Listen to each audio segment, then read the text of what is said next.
Hi everybody, welcome back to my channel. My name is Suyin and thank you for joining us today. We have a new one and it's going to be about how to have more time.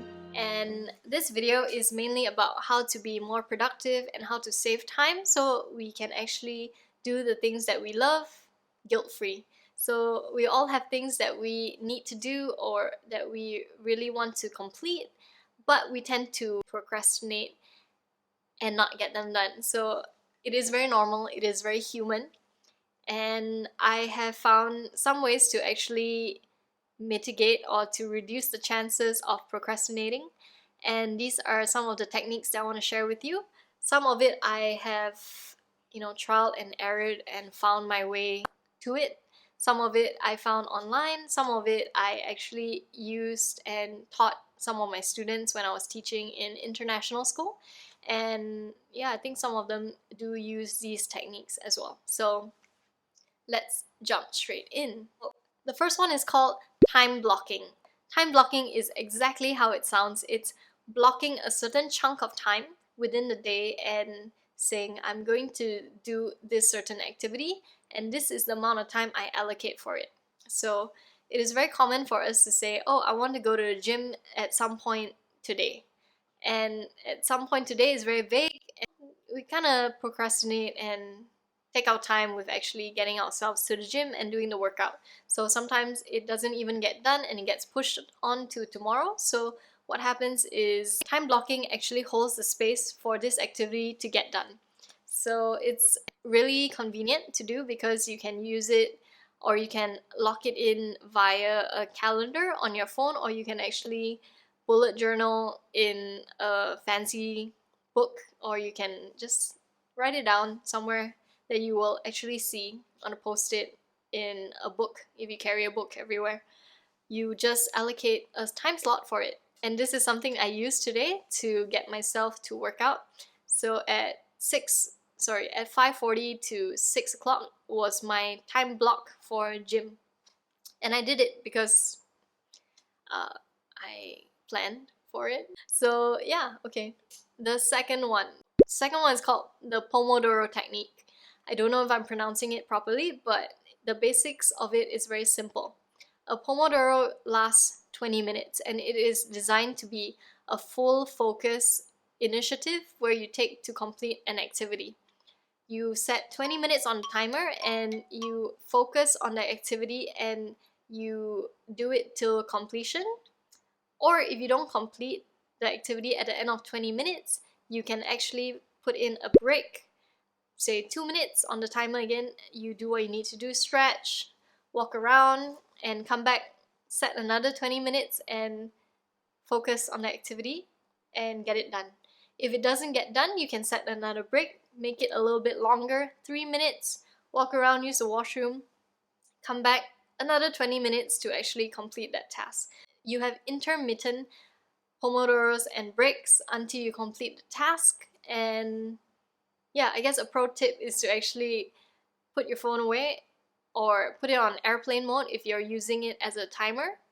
And during breaks, make sure you are not scrolling through your phone because, well, scrolling through your phone tends to take up time and we get sucked into it. Well, I sure get sucked into it, so it is something that I avoid at all costs during the breaks.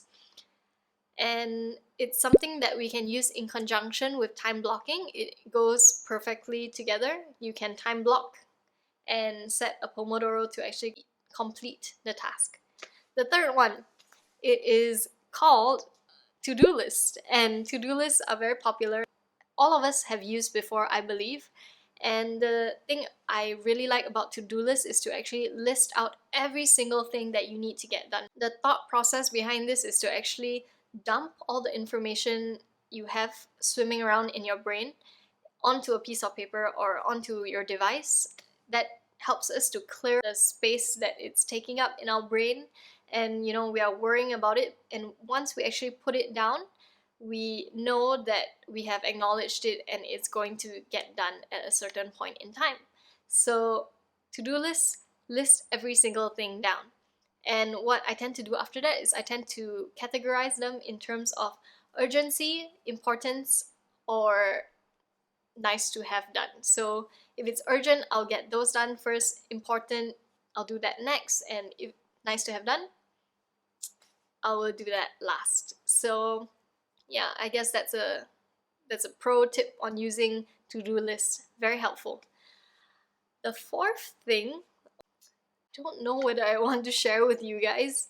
You're gonna think I'm a little bit weird, but it is something that I just recently started testing out. I watched a video the other day recommended by my boyfriend's dad.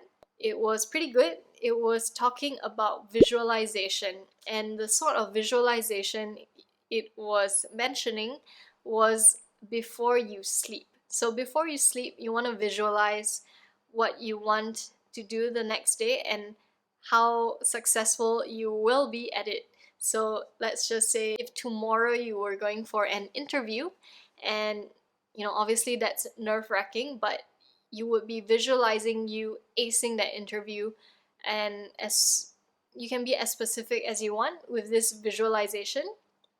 And what that's that it actually soothes me before going to sleep, and I'll do what it takes the next day to achieve that vision that I had the night before. So this is, a little bit more fluffy in the technique, but it works for me. I've been using it for the last few days, and yeah, I think I like it so far. Okay, the last one. The fifth one is about public commitment. So when you make a public commitment, you tend to be more likely to complete the task that you want to do. And how to do a public commitment, it comes in many ways, shapes, and forms, because you can do it via Instagram. You can say, okay, keep me accountable, I'm going to hit the gym. Keep me accountable, I'm going to read this book by the end of this week.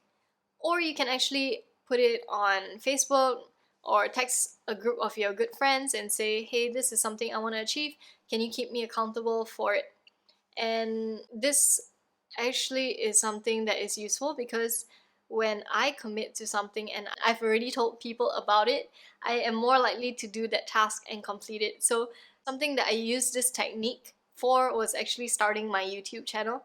I've been telling people, hey, I'm interested in talking about finances and investing and money and how to manage it and how to be good with money.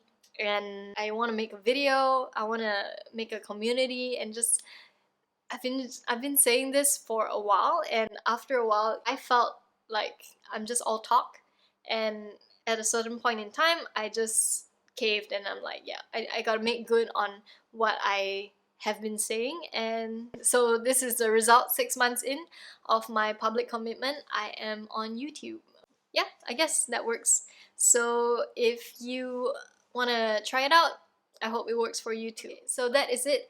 Those are the 5 techniques that you can use to have more time, be more productive, and get shit done. So I hope you liked today's video. Leave me a comment down below if you have tried these techniques before, or if you have other recommendations of different techniques. I would love to hear from you. So yeah, that's it. I will see you in the next one. Good luck.